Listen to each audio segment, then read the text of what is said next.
ನಮಸ್ತೆ ಫ್ರೆಂಡ್ಸ್, ರಾಜ್ ಜಾಬ್ಸ್ಗೆ ಸ್ವಾಗತ. ಫ್ರೆಂಡ್ಸ್, ಭಾರತೀಯ ಅಂಚೆ ಇಲಾಖೆಯಿಂದ ನೇಮಕಾತಿ ಹೊಸ ಸೂಚನೆಯು ಬಿಡುಗಡೆಯಾಗಿದೆ ನೋಡಿ. ಬೋತ್ ಮೇಲ್ ಅಂಡ್ ಫಿಮೇಲ್, ಪುರುಷ ಮತ್ತು ಮಹಿಳಾ ಅಭ್ಯರ್ಥಿಗಳು ಇಬ್ಬರು ಅರ್ಜಿಗಳನ್ನ ಸಲ್ಲಿಸಬಹುದು. ಸಂಪೂರ್ಣವಾಗಿ ಸರ್ಕಾರಿ ಉದ್ಯೋಗಗಳು ಮತ್ತು ಕಾಯಂ ಉದ್ಯೋಗಗಳಾಗಿರ್ತವೆ ನೋಡಿ. ಭಾರತೀಯ ಅಂಚೆ ಕಚೇರಿ ನೇಮಕಾತಿ 2026ರ ಹೊಸ ಅಧಿಸೂಚನೆ ಆಗಿರುತ್ತೆ ನೋಡಿ.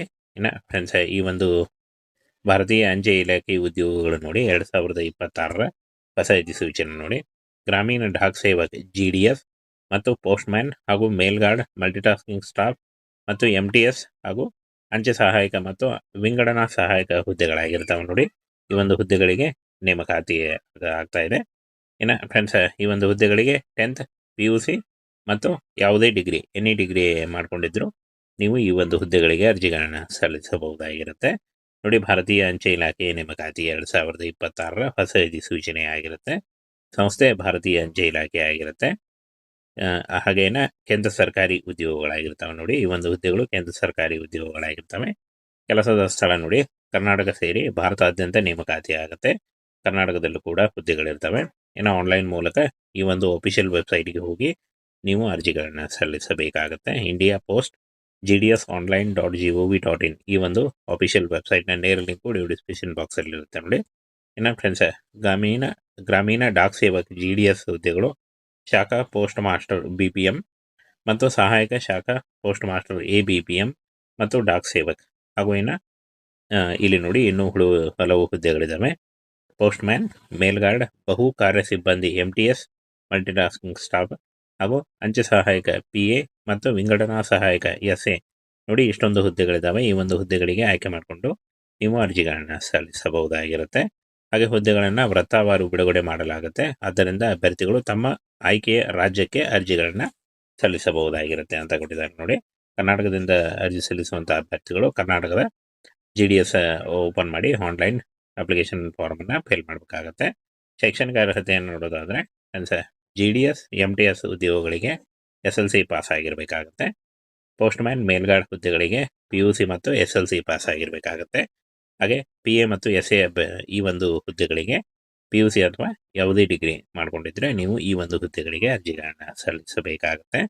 ಹಾಗೆ ಅಭ್ಯರ್ಥಿಗಳು ಮೂಲಭೂತ ಕಂಪ್ಯೂಟರ್ ಜ್ಞಾನ, ಅಂದರೆ ನೀವು ಬೇಸಿಕ್ ಕಂಪ್ಯೂಟರ್ ಜ್ಞಾನ ಮತ್ತು SLC ಹಾಗೂ ಸ್ಥಳೀಯ ಭಾಷೆಯ ಅಧ್ಯಯನ ಮಾಡಿರಬೇಕಾಗುತ್ತೆ. ಕರ್ನಾಟಕದಿಂದ ಅರ್ಜಿ ಸಲ್ಲಿಸುವವರು ಕನ್ನಡ ಮಾತನಾಡುವಂಥ ಅಭ್ಯರ್ಥಿಗಳು ಅರ್ಜಿಗಳನ್ನ ಸಲ್ಲಿಸಬಹುದಾಗಿರುತ್ತೆ. ಇನ್ನು ವಯೋಮಿತಿ ನೋಡಿ, 18ರಿಂದ 40 ವರ್ಷದ ಒಳಗಿನವರು ಅರ್ಜಿಗಳನ್ನ ಸಲ್ಲಿಸಬಹುದಾಗಿರುತ್ತೆ. 18ರಿಂದ 40 ವರ್ಷದ ಒಳಗಿನವರಾಗಿರಬೇಕಾಗುತ್ತೆ. ಇನ್ನು ವಯೋಮಿತಿ ಸಡಿಲಿಕೆ ಕೂಡ ಇರುತ್ತೆ ನೋಡಿ.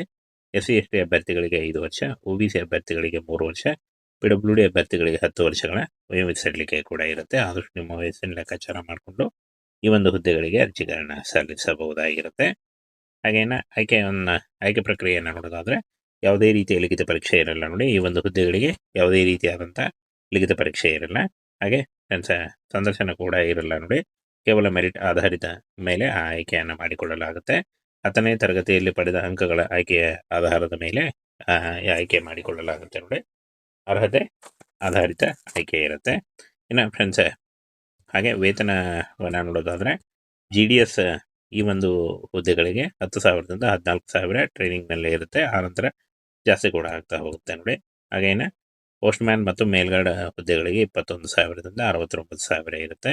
MTS ಹುದ್ದೆಗಳಿಗೆ 18ರಿಂದ 56,000 ಇರುತ್ತೆ. PA ಮತ್ತು SA ಹುದ್ದೆಗಳಿಗೆ 25,000ದಿಂದ 81,000ವರೆಗೂ ಪರ್ ಮಂತ್ ಸ್ಯಾಲರಿ ಆಗಿರುತ್ತೆ ನೋಡಿ. ಇನ್ನು ಅರ್ಜಿ ಶುಲ್ಕವನ್ನು ನೋಡೋದಾದರೆ ಸಾಮಾನ್ಯ OBC EWS ಅಭ್ಯರ್ಥಿಗಳಿಗೆ 100 ರೂಪಾಯಿ ಅರ್ಜಿ ಶುಲ್ಕ ಇರುತ್ತೆ. ಹಾಗೆ SC/ST PWD ಹಾಗೂ ಮಹಿಳಾ ಅಭ್ಯರ್ಥಿಗಳಿಗೆ ಯಾವುದೇ ರೀತಿಯಾದಂಥ ಅರ್ಜಿ ಶುಲ್ಕ ಇರಲ್ಲ. ಈ ಒಂದು 100 ರೂಪಾಯಿಯನ್ನು ನೀವು ಪಾವತಿ ಮಾಡುವ ವಿಧಾನ UPI, debit card, credit card, net banking ಅಥವಾ ಆನ್ಲೈನ್ಗಳ ಮೂಲಕ ನೀವು ಪೇ ಮಾಡಬಹುದಾಗಿರುತ್ತೆ. ಇನ್ನು ಫ್ರೆಂಡ್ಸ್, ಅಗತ್ಯವಿರುವಂಥ ದಾಖಲೆಗಳು ನೋಡಿ. ಆನ್ಲೈನ್ ಅಪ್ಲಿಕೇಶನ್ ಫಿಲ್ ಮಾಡುವಾಗ ಪ್ರಮುಖ ದಾಖಲೆಗಳು ಬೇಕಾಗುತ್ತೆ. 10th ಮತ್ತು PUC ತರಗತಿಯ ಅಂಕಪಟ್ಟಿ, ಆಧಾರ್ ಕಾರ್ಡು, ಜಾತಿ ಪ್ರಮಾಣ ಪತ್ರ, ನಿವಾಸ ಪ್ರಮಾಣ ಪತ್ರ ಹಾಗೂ ಪಾಸ್ಪೋರ್ಟ್ ಗಾತ್ರದ ಛಾಯಾಚಿತ್ರ ಅಂದರೆ ಒಂದು ಫೋಟೋ, ಮೊಬೈಲ್ ಸಂಖ್ಯೆ ಮತ್ತು ಇಮೇಲ್ ID ಮೂಲಕ ನೀವು ಈ ಒಂದು ಡಾಕ್ಯುಮೆಂಟ್ಸ್ಗಳ ಮೂಲಕ ಆಯ್ಕೆಯನ್ನು ಅಂದರೆ ನೀವು ಅಪ್ಲೈಯನ್ನು ಮಾಡ್ಬೋದಾಗಿರುತ್ತೆ. ಇನ್ನು ಫ್ರೆಂಡ್ಸ್, ಅಧಿಕೃತ ವೆಬ್ಸೈಟ್ಗೆ ಹೋಗಿ ನೀವು ಅರ್ಜಿಗಳನ್ನು ಸಲ್ಲಿಸಬೇಕಾಗುತ್ತೆ. ಅಫಿಷಿಯಲ್ ವೆಬ್ಸೈಟ್ನ ನೇರ ಲಿಂಕು ಡಿಸ್ಕ್ರಿಪ್ಷನ್ ಬಾಕ್ಸಲ್ಲಿ ಇರುತ್ತೆ ನೋಡಿ. ಹಾಗೇನ ಎಷ್ಟು ಹುದ್ದೆಗಳಿದಾವೆ ಅಂತ ನೋಡೋದಾದರೆ 22,000ಕ್ಕೂ ಅಧಿಕ ಉದ್ಯೋಗಗಳಿಗೆ ನೇಮಕಾತಿ ನಡೀತಾ ಇದೆ. ಹಾಗೆ ಈ ಒಂದು ಹುದ್ದೆಗಳಿಗೆ ಫೆಬ್ರವರಿಯಿಂದ ಅರ್ಜಿ ಸಲ್ಲಿಕೆ ಶುರುವಾಗಲಿದೆ ನೋಡಿ. 2026 ಫೆಬ್ರವರಿ ಮೊದಲನೇ ವಾರದಿಂದ ಈ ಒಂದು ಹುದ್ದೆಗಳಿಗೆ ಅರ್ಜಿ ಸಲ್ಲಿಕೆ ಸ್ಟಾರ್ಟ್ ಆಗುತ್ತೆ. ಭಾರತೀಯ ಅಂಚೆ ಇಲಾಖೆಯಿಂದ ನೇಮಕಾತಿ ಹೊಸ ಸೂಚನೆಯು ಬಿಡುಗಡೆಯಾಗಿದೆ ನೋಡಿ. ಬೋತ್ ಮೇಲ್ ಅಂಡ್ ಫಿಮೇಲ್, ಪುರುಷ ಮತ್ತು ಮಹಿಳಾ ಅಭ್ಯರ್ಥಿಗಳು ಇಬ್ಬರು ಅರ್ಜಿಗಳನ್ನ ಸಲ್ಲಿಸಬಹುದು. ಸಂಪೂರ್ಣವಾಗಿ ಸರ್ಕಾರಿ ಉದ್ಯೋಗಗಳು ಮತ್ತು ಕಾಯಂ ಉದ್ಯೋಗಗಳಾಗಿರ್ತವೆ ನೋಡಿ. ಭಾರತೀಯ ಅಂಚೆ ಕಚೇರಿ ನೇಮಕಾತಿ 2026 ಹೊಸ ಅಧಿಸೂಚನೆ ಆಗಿರುತ್ತೆ ನೋಡಿ. ಇನ್ನು ಫ್ರೆಂಡ್ಸ್, ಈ ಒಂದು ಭಾರತೀಯ ಅಂಚೆ ಇಲಾಖೆ ಉದ್ಯೋಗಗಳು ನೋಡಿ 2026 ಹೊಸ ಅಧಿಸೂಚನೆ ನೋಡಿ. ಗ್ರಾಮೀಣ ಡಾಕ್ ಸೇವಕ್ GDS ಮತ್ತು ಪೋಸ್ಟ್ಮ್ಯಾನ್ ಹಾಗೂ ಮೇಲ್ಗಾರ್ಡ್ ಮಲ್ಟಿಟಾಸ್ಕಿಂಗ್ ಸ್ಟಾಫ್ ಮತ್ತು MTS ಹಾಗೂ ಅಂಚೆ ಸಹಾಯಕ ಮತ್ತು ವಿಂಗಡಣಾ ಸಹಾಯಕ ಹುದ್ದೆಗಳಾಗಿರ್ತಾವೆ ನೋಡಿ. ಈ ಒಂದು ಹುದ್ದೆಗಳಿಗೆ ನೇಮಕಾತಿ ಆಗ್ತಾ ಇದೆ. ಇನ್ನು ಫ್ರೆಂಡ್ಸ್, ಈ ಒಂದು ಹುದ್ದೆಗಳಿಗೆ 10th PUC ಮತ್ತು ಯಾವುದೇ ಡಿಗ್ರಿ, ಎನಿ ಡಿಗ್ರಿ ಮಾಡ್ಕೊಂಡಿದ್ರು ನೀವು ಈ ಒಂದು ಹುದ್ದೆಗಳಿಗೆ ಅರ್ಜಿಗಳನ್ನ ಸಲ್ಲಿಸಬಹುದಾಗಿರುತ್ತೆ ನೋಡಿ. ಭಾರತೀಯ ಅಂಚೆ ಇಲಾಖೆ ನೇಮಕಾತಿ 2026 ಹೊಸ ಅಧಿಸೂಚನೆ ಆಗಿರುತ್ತೆ. ಸಂಸ್ಥೆ ಭಾರತೀಯ ಅಂಚೆ ಇಲಾಖೆ ಆಗಿರುತ್ತೆ. ಹಾಗೇನ ಕೇಂದ್ರ ಸರ್ಕಾರಿ ಉದ್ಯೋಗಗಳಾಗಿರ್ತವೆ ನೋಡಿ. ಈ ಒಂದು ಹುದ್ದೆಗಳು ಕೇಂದ್ರ ಸರ್ಕಾರಿ ಉದ್ಯೋಗಗಳಾಗಿರ್ತವೆ. ಕೆಲಸದ ಸ್ಥಳ ನೋಡಿ, ಕರ್ನಾಟಕ ಸೇರಿ ಭಾರತಾದ್ಯಂತ ನೇಮಕಾತಿ ಆಗುತ್ತೆ. ಕರ್ನಾಟಕದಲ್ಲೂ ಕೂಡ ಹುದ್ದೆಗಳಿರ್ತವೆ. ಇನ್ನು ಆನ್ಲೈನ್ ಮೂಲಕ ಈ ಒಂದು ಅಫಿಷಿಯಲ್ ವೆಬ್ಸೈಟ್ಗೆ ಹೋಗಿ ನೀವು ಅರ್ಜಿಗಳನ್ನು ಸಲ್ಲಿಸಬೇಕಾಗುತ್ತೆ. ಇಂಡಿಯಾ ಪೋಸ್ಟ್ GDS online.gov.in ಈ ಒಂದು ಅಫಿಷಿಯಲ್ ವೆಬ್ಸೈಟ್ನ ನೇರ ಲಿಂಕು ಡಿಸ್ಕ್ರಿಪ್ಷನ್ ಬಾಕ್ಸಲ್ಲಿ ಇರುತ್ತೆ ನೋಡಿ. ಇನ್ನು ಫ್ರೆಂಡ್ಸ್, ಗ್ರಾಮೀಣ ಡಾಕ್ ಸೇವಕ್ GDS ಹುದ್ದೆಗಳು ಶಾಖಾ ಪೋಸ್ಟ್ ಮಾಸ್ಟರ್ BPM ಮತ್ತು ಸಹಾಯಕ ಶಾಖಾ ಪೋಸ್ಟ್ ಮಾಸ್ಟರ್ ABPM ಮತ್ತು ಡಾಕ್ ಸೇವಕ್ ಹಾಗೂ ಇಲ್ಲಿ ನೋಡಿ ಇನ್ನೂ ಹಲವು ಹುದ್ದೆಗಳಿದ್ದಾವೆ. ಪೋಸ್ಟ್ಮ್ಯಾನ್, ಮೇಲ್ಗಾರ್ಡ್, ಬಹು ಕಾರ್ಯ ಸಿಬ್ಬಂದಿ MTS ಮಲ್ಟಿಟಾಸ್ಕಿಂಗ್ ಸ್ಟಾಫ್ ಹಾಗೂ ಅಂಚೆ ಸಹಾಯಕ PA ಮತ್ತು ವಿಂಗಡಣಾ ಸಹಾಯಕ SA ನೋಡಿ. ಇಷ್ಟೊಂದು ಹುದ್ದೆಗಳಿದ್ದಾವೆ. ಈ ಒಂದು ಹುದ್ದೆಗಳಿಗೆ ಆಯ್ಕೆ ಮಾಡಿಕೊಂಡು ನೀವು ಅರ್ಜಿಗಳನ್ನು ಸಲ್ಲಿಸಬಹುದಾಗಿರುತ್ತೆ. ಹಾಗೆ ಹುದ್ದೆಗಳನ್ನು ವೃತ್ತವಾರು ಬಿಡುಗಡೆ ಮಾಡಲಾಗುತ್ತೆ. ಆದ್ದರಿಂದ ಅಭ್ಯರ್ಥಿಗಳು ತಮ್ಮ ಆಯ್ಕೆಯ ರಾಜ್ಯಕ್ಕೆ ಅರ್ಜಿಗಳನ್ನು ಸಲ್ಲಿಸಬಹುದಾಗಿರುತ್ತೆ ಅಂತ ಕೊಟ್ಟಿದ್ದಾರೆ ನೋಡಿ. ಕರ್ನಾಟಕದಿಂದ ಅರ್ಜಿ ಸಲ್ಲಿಸುವಂಥ ಅಭ್ಯರ್ಥಿಗಳು ಕರ್ನಾಟಕದ GDS ಓಪನ್ ಮಾಡಿ ಆನ್ಲೈನ್ ಅಪ್ಲಿಕೇಶನ್ ಫಾರ್ಮನ್ನು ಫಿಲ್ ಮಾಡಬೇಕಾಗತ್ತೆ. ಶೈಕ್ಷಣಿಕ ಅರ್ಹತೆಯನ್ನು ನೋಡೋದಾದರೆ GDS MTS ಉದ್ಯೋಗಗಳಿಗೆ SLC ಪಾಸ್ ಆಗಿರಬೇಕಾಗುತ್ತೆ. ಪೋಸ್ಟ್ಮ್ಯಾನ್, ಮೇಲ್ಗಾರ್ಡ್ ಹುದ್ದೆಗಳಿಗೆ PUC ಮತ್ತು SLC ಪಾಸ್ ಆಗಿರಬೇಕಾಗುತ್ತೆ. ಹಾಗೆ PA ಮತ್ತು SA ಈ ಒಂದು ಹುದ್ದೆಗಳಿಗೆ PUC ಅಥವಾ ಯಾವುದೇ ಡಿಗ್ರಿ ಮಾಡ್ಕೊಂಡಿದ್ರೆ ನೀವು ಈ ಒಂದು ಹುದ್ದೆಗಳಿಗೆ ಅರ್ಜಿಗಳನ್ನು ಸಲ್ಲಿಸಬೇಕಾಗುತ್ತೆ. ಹಾಗೆ ಅಭ್ಯರ್ಥಿಗಳು ಮೂಲಭೂತ ಕಂಪ್ಯೂಟರ್ ಜ್ಞಾನ ಅಂದರೆ ನೀವು ಬೇಸಿಕ್ ಕಂಪ್ಯೂಟರ್ ಜ್ಞಾನ ಮತ್ತು SLC ಹಾಗೂ ಸ್ಥಳೀಯ ಭಾಷೆಯ ಅಧ್ಯಯನ ಮಾಡಿರಬೇಕಾಗುತ್ತೆ. ಕರ್ನಾಟಕದಿಂದ ಅರ್ಜಿ ಸಲ್ಲಿಸುವವರು ಕನ್ನಡ ಮಾತನಾಡುವಂಥ ಅಭ್ಯರ್ಥಿಗಳು ಅರ್ಜಿಗಳನ್ನು ಸಲ್ಲಿಸಬಹುದಾಗಿರುತ್ತೆ. ಇನ್ನು ವಯೋಮಿತಿ ನೋಡಿ, 18ರಿಂದ 40 ವರ್ಷದ ಒಳಗಿನವರು ಅರ್ಜಿಗಳನ್ನು ಸಲ್ಲಿಸಬಹುದಾಗಿರುತ್ತೆ. 18ರಿಂದ 40 ವರ್ಷದ ಒಳಗಿನವರಾಗಿರಬೇಕಾಗುತ್ತೆ. ಇನ್ನು ವಯೋಮಿತಿ ಸಡಿಲಿಕೆ ಕೂಡ ಇರುತ್ತೆ ನೋಡಿ. SC ST ಅಭ್ಯರ್ಥಿಗಳಿಗೆ 5 ವರ್ಷ, OBC ಅಭ್ಯರ್ಥಿಗಳಿಗೆ 3 ವರ್ಷ, PWD ಅಭ್ಯರ್ಥಿಗಳಿಗೆ 10 ವರ್ಷಗಳ ವಯೋಮಿತಿ ಸಡಿಲಿಕೆ ಕೂಡ ಇರುತ್ತೆ. ಆದಷ್ಟು ನಿಮ್ಮ ವಯಸ್ಸಿನ ಲೆಕ್ಕಾಚಾರ ಮಾಡಿಕೊಂಡು ಈ ಒಂದು ಹುದ್ದೆಗಳಿಗೆ ಅರ್ಜಿಗಳನ್ನ ಸಲ್ಲಿಸಬಹುದಾಗಿರುತ್ತೆ. ಹಾಗೇನ ಆಯ್ಕೆ ಪ್ರಕ್ರಿಯೆಯನ್ನು ನೋಡೋದಾದರೆ ಯಾವುದೇ ರೀತಿಯ ಲಿಖಿತ ಪರೀಕ್ಷೆ ಇರಲ್ಲ ನೋಡಿ. ಈ ಒಂದು ಹುದ್ದೆಗಳಿಗೆ ಯಾವುದೇ ರೀತಿಯಾದಂಥ ಲಿಖಿತ ಪರೀಕ್ಷೆ ಇರಲ್ಲ.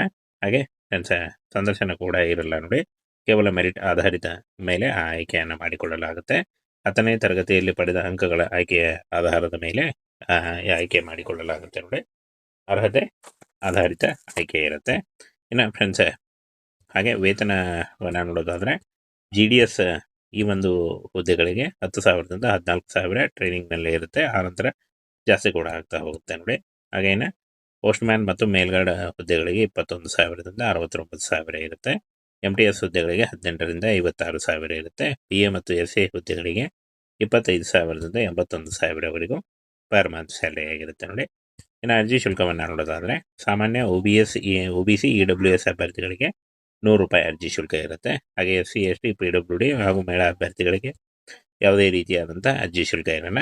ಈ ಒಂದು 100 ರೂಪಾಯಿಯನ್ನು ನೀವು ಪಾವತಿ ಮಾಡುವ ವಿಧಾನ UPI, debit card, credit card, net banking ಅಥವಾ ಆನ್ಲೈನ್ಗಳ ಮೂಲಕ ನೀವು ಪೇ ಮಾಡಬಹುದಾಗಿರುತ್ತೆ. ಇನ್ನು ಫ್ರೆಂಡ್ಸ್, ಅಗತ್ಯವಿರುವಂಥ ದಾಖಲೆಗಳು ನೋಡಿ. ಆನ್ಲೈನ್ ಅಪ್ಲಿಕೇಶನ್ ಫಿಲ್ ಮಾಡುವಾಗ ಪ್ರಮುಖ ದಾಖಲೆಗಳು ಬೇಕಾಗುತ್ತೆ. 10th ಮತ್ತು PUC ತರಗತಿಯ ಅಂಕಪಟ್ಟಿ, ಆಧಾರ್ ಕಾರ್ಡು, ಜಾತಿ ಪ್ರಮಾಣ ಪತ್ರ, ನಿವಾಸ ಪ್ರಮಾಣ ಪತ್ರ ಹಾಗೂ ಪಾಸ್ಪೋರ್ಟ್ ಗಾತ್ರದ ಛಾಯಾಚಿತ್ರ ಅಂದರೆ ಒಂದು ಫೋಟೋ, ಮೊಬೈಲ್ ಸಂಖ್ಯೆ ಮತ್ತು ಇಮೇಲ್ ID ಮೂಲಕ ನೀವು ಈ ಒಂದು ಡಾಕ್ಯುಮೆಂಟ್ಸ್ಗಳ ಮೂಲಕ ಆಯ್ಕೆಯನ್ನು ಅಂದರೆ ನೀವು ಅಪ್ಲೈಯನ್ನು ಮಾಡಬಹುದಾಗಿರುತ್ತೆ. ಇನ್ನು ಫ್ರೆಂಡ್ಸ್, ಅಧಿಕೃತ ವೆಬ್ಸೈಟ್ಗೆ ಹೋಗಿ ನೀವು ಅರ್ಜಿಗಳನ್ನು ಸಲ್ಲಿಸಬೇಕಾಗುತ್ತೆ.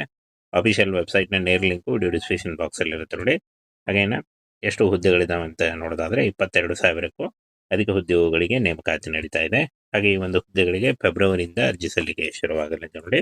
2026 ಫೆಬ್ರವರಿ ಮೊದಲನೇ ವಾರದಿಂದ ಈ ಒಂದು ಹುದ್ದೆಗಳಿಗೆ ಅರ್ಜಿ ಸಲ್ಲಿಕೆ ಸ್ಟಾರ್ಟ್ ಆಗುತ್ತೆ.